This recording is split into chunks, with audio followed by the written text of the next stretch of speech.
Ayan, saan tayo pupunta? Dito tayo sa phase 2 ng ating DRT.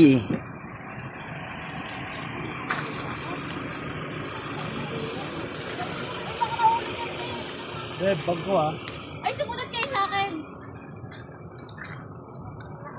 Ayoko. Tingin nga ako. Kapag bakasyon, tingin nga ako. Bakasyon na ngayon eh.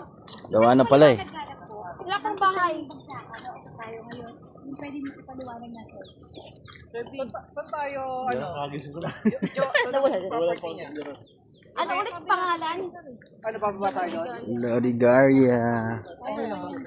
Okay lang, best ba ano tayo? Okay lang kasi vlog ko, di ba, Beth? Oo, sabi ko nga eh. Okay, so. Lahat na nakikita nyo. Malakad na sa kita kasi ano, nasisiyar na ako doon siya. Ano malapit? Ano kayo makikita? Makinig.